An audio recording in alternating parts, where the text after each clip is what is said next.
Hey everybody, we're going to be talking about Spain today. I know a lot of you are wanting to move to Spain, and you've got different expats or people that want to immigrate there. Basically, just to clarify, expats typically are not having tax allegiance to wherever they're going, and they're planning on eventually going back home to wherever their home country is, where an immigrant is going to stay permanently and become a tax resident or citizen. So we have one of the best resources with us today regarding moving to Spain. Actually, their website's called Moving to Spain, so that's a really hard one to remember. And if you want to learn about moving to Spain, what it takes to move to Spain, you're in the right place today. So we have with us today Alistair from Moving to Spain. And welcome, Alistair. Hi, Warren and Judy. Thanks very much for having us on. Really appreciate being able to meet with you guys and with your viewers. Well, Julie and I, we've been to Spain on several different occasions. We really love the area. We've been from Barcelona down to Sevilla. Sevilla, and all the way to the southern part. And we've crisscrossed around the northern rim, all over the place. But we haven't been to Madrid yet. But we've really, really have enjoyed the parts of Spain we've been to. So, Alistair, tell us a little bit more about your company and how you got here and what's what somebody can expect to make this move and how to work with you. Yeah, with my wife Alison, we moved to Spain 10 years ago. It was meant to just be for a single year, but we fell in love with the country and with the people and decided to make our life here. So we upsticked from Australia where we were living and settled in Spain. One of the things we did find, the only downside of living in Spain is that the red tape here and bureaucracy are really difficult. Dealing with government processes is really tricky. So when we needed a business, we thought, well, we've suffered and we've made a ton of mistakes through these processes. Maybe we can make a business to help people move to Spain without making all the mistakes we did. And that was the genesis of moving to Spain. And so, yeah, we've been up and running. We've helped hundreds of people move to Spain now, mostly Americans, but people from all around the world. In our audience, we have retirees, we have students, we have missionaries, Digital we have nomads. digital nomads. Yes, so there's a lot of people here that want to know how they particularly can fit into this scheme. How do they move here? Give us the brackets and what can be done or what should be expected. It's one of the great things about Spain is actually that there's a wide range of visas available to people. So everyone that you mentioned, from students through to retirees, can find an option. And it is, when we look at people moving to Spain, we generally say the first thing you need to do is identify the right visa, because that's going to really set up what the rest of your requirements are. So that's the starting point, is with your immigration. And when we chat to people, we talk to them about what their requirements are. And the first thing is to really understand, do you need to work in Spain or not? If you're retiring to Spain, then the non-lucrative visa is a really great option. All you have to do is show some passive income. If you're a single person, that's around 29,000 euros a year. If there are two of you, that's 36,000 a year. So each dependent, it's a little less that you include on your application. The big sort of but around this visa is that you do have to be financially secure. Your income has to be passive income, can be from a pension, from investments, from an annuity.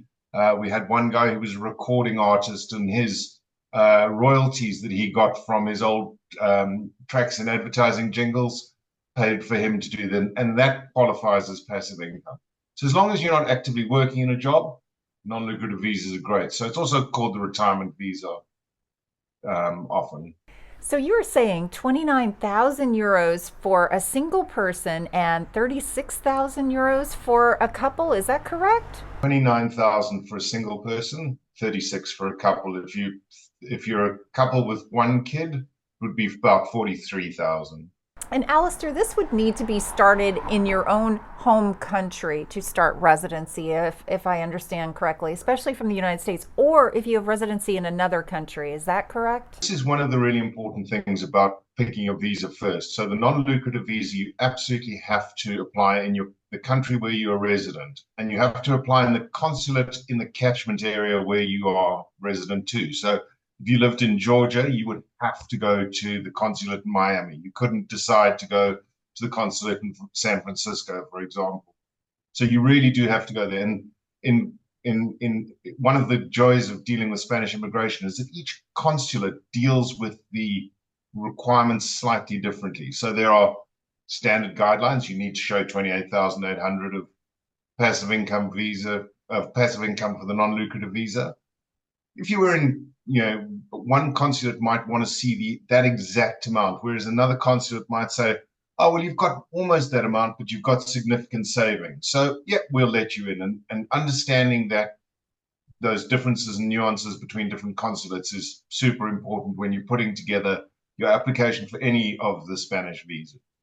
So with these numbers, and just real quickly for those of you international, Social Security in the United States is a retirement fund that's paid to Americans based on how much they contributed during their working lifetime. So it varies from person to person. So the average single person with Social Security from the United States makes roughly $2,000 in their retirement per month, and an average couple is making a little over $3,000.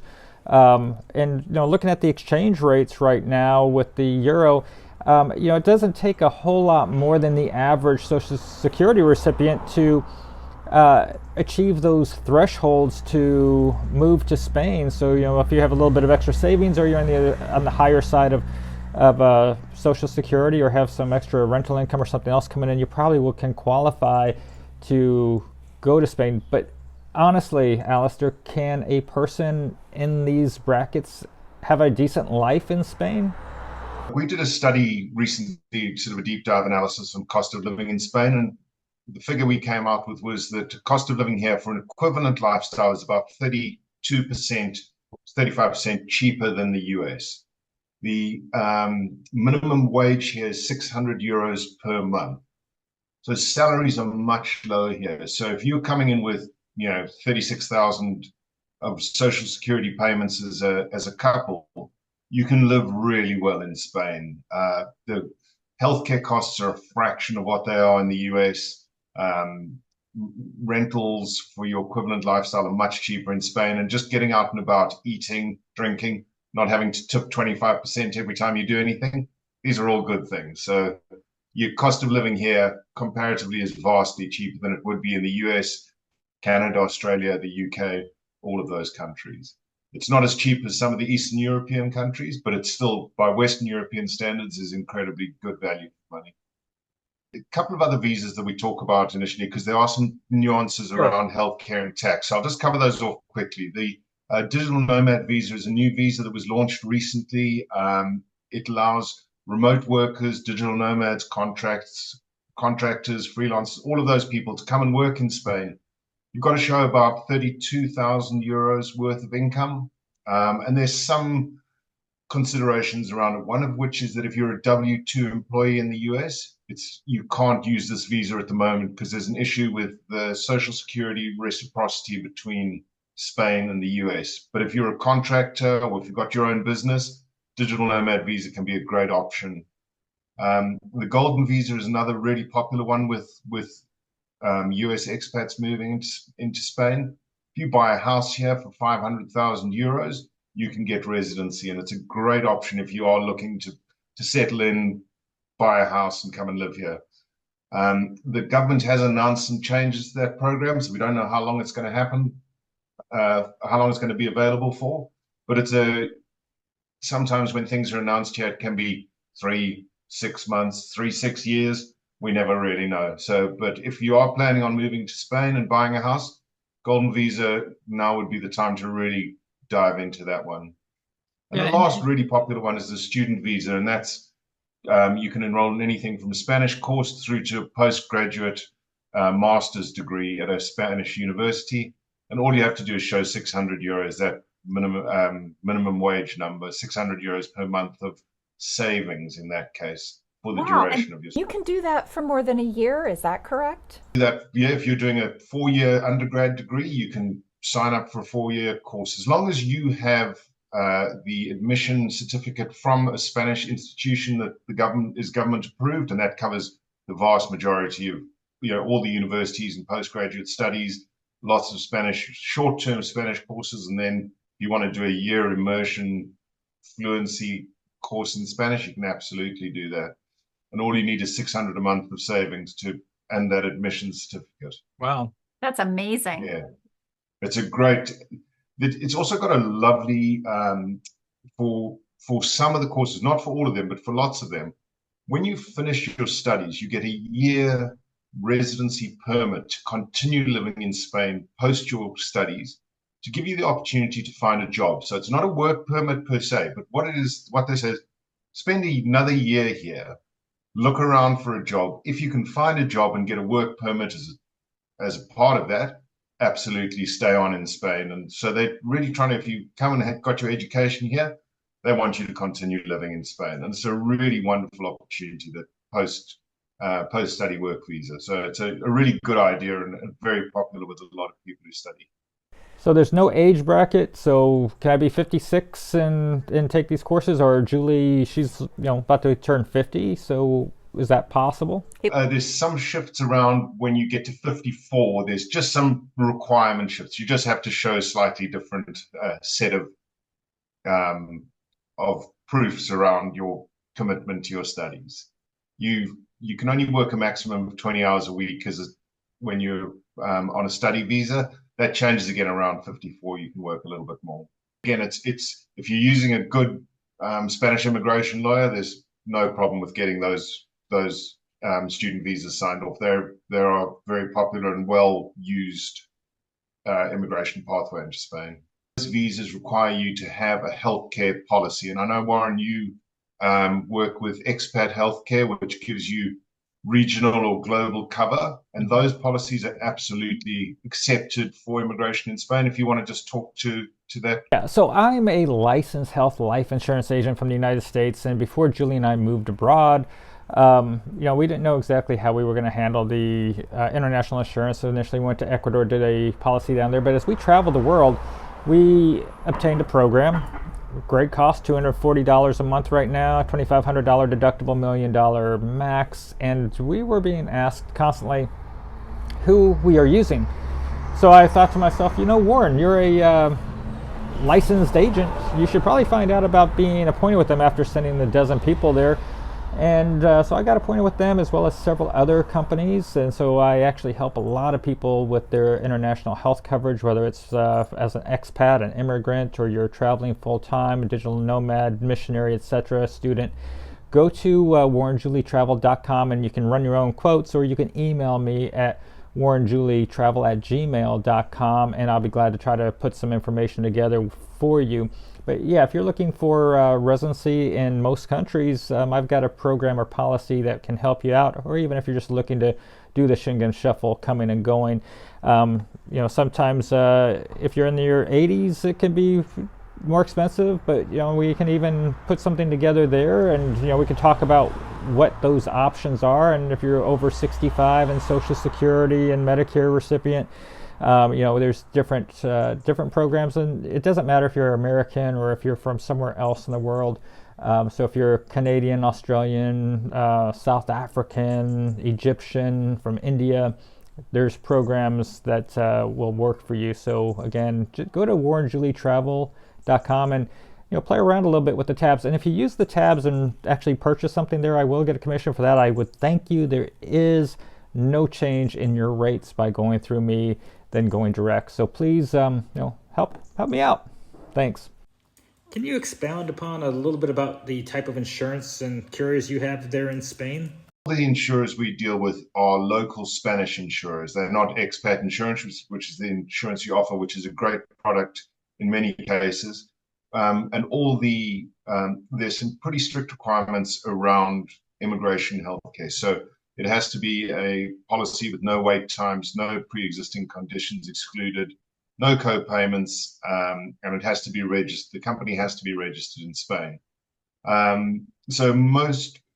Basically all the companies that we refer our clients to issue policies for immigration. So I've never actually gone through the exact how much the cover is, but I looked up a couple of policies that we've quoted for in the last week. One was for a family of 3, which was a 47-year-old, a 42-year-old, and a 9-year-old, and that was the top level of comprehensive cover was 1,700 euros for the year for the family of three. So, and then single retiree standard cover, again, meeting immigration requirements, 74 years old, was 2,700 euros for the year. And a single remote worker, 27-year-old, top level cover was 700 euros for the year. So comparing that to, often our US clients say, are you sure that's for the year, not for the month? No, that's the actual annual payment, not the Yeah, those are some pretty good rates. So Alistair's got some regional programs there. So, obviously going through his program is not going to be a negative on me whatsoever. We just appreciate you checking out the quotes here. I like what he has to say. So, do some comparison shopping. Insurance in the United States is really expensive, and getting care there is really, really expensive. And adding the U.S. into policies really boosts the premium. So, we would say if you're planning to go back to the U.S.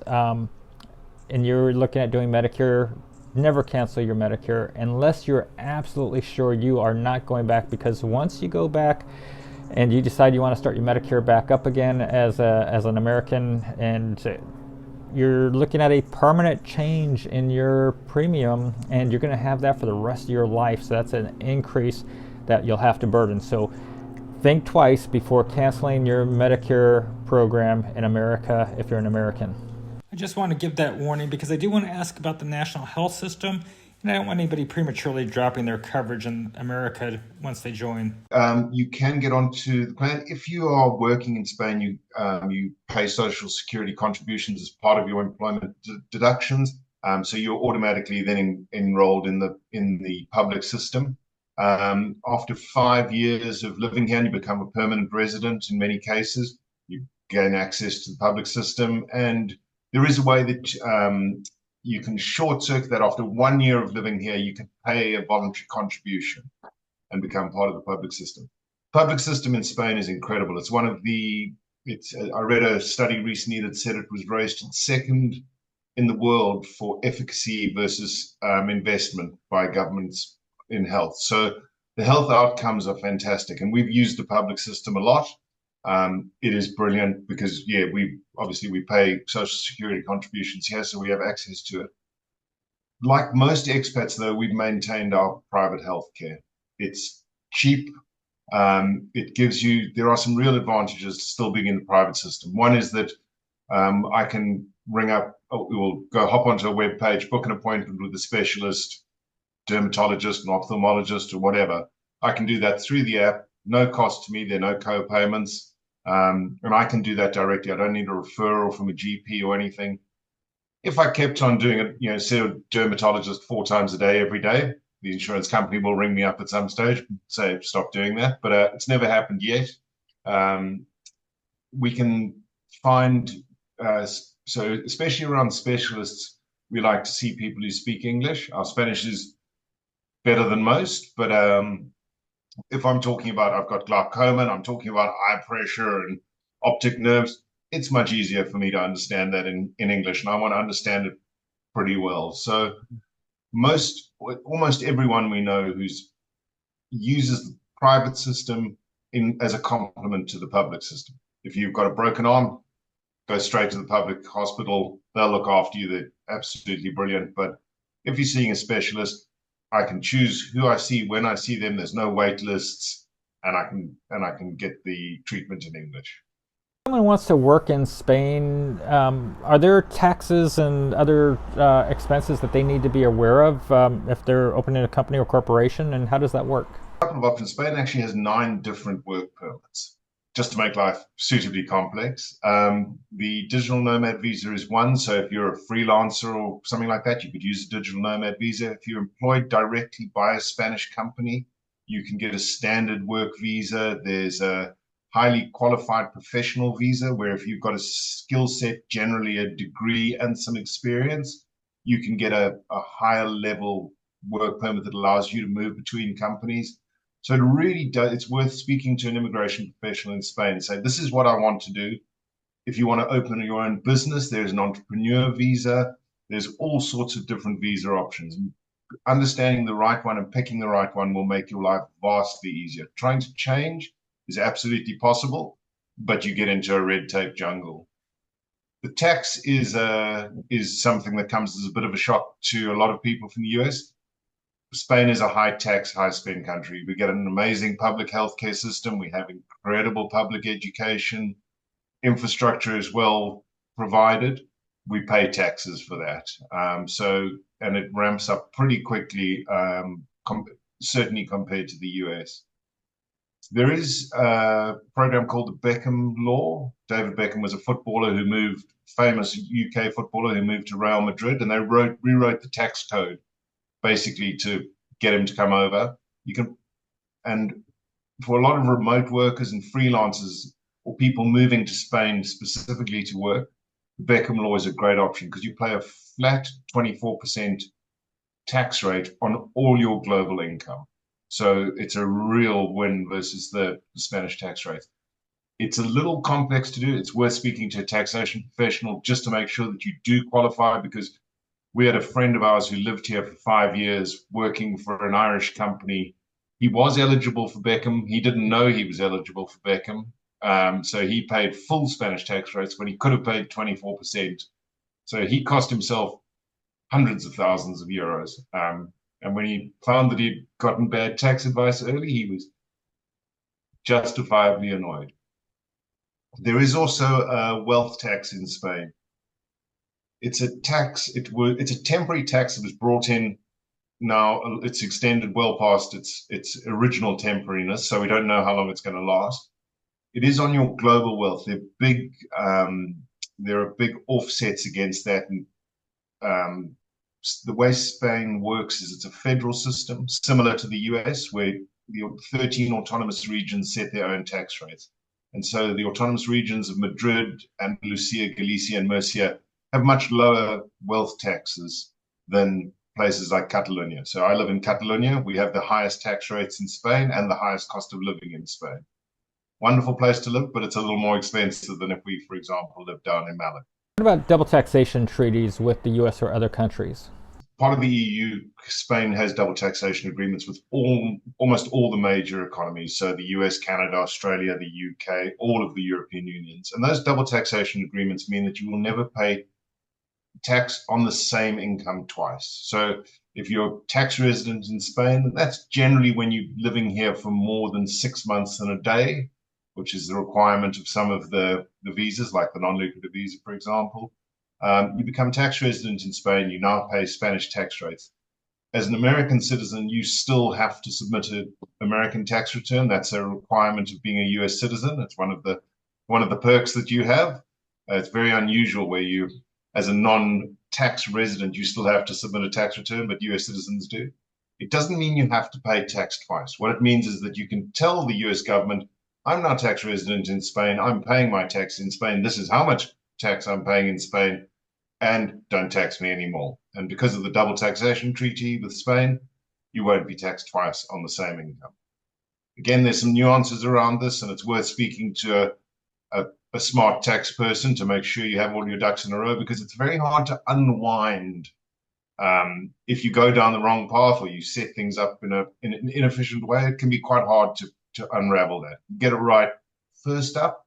There's huge advantages to planning that well in advance. So to be clear, when you say that getting a good tax person is crucial, do you have those resources? When we moved to Spain, we hired a lawyer who advised us to get the wrong visa, and then had our 7-year-old son's residence permit voided because we submitted incorrect documentation. We hired a tax lawyer who gave us advice, which we are still dealing with the Spanish taxation authorities related to some investments we have in Australia. We made some terrible, terrible mistakes. And moving to Spain really was set up to stop that happening to people. We work with exceptional quality partners, immigration lawyers, investment advisors, taxation specialists, foreign exchange brokers, health insurance.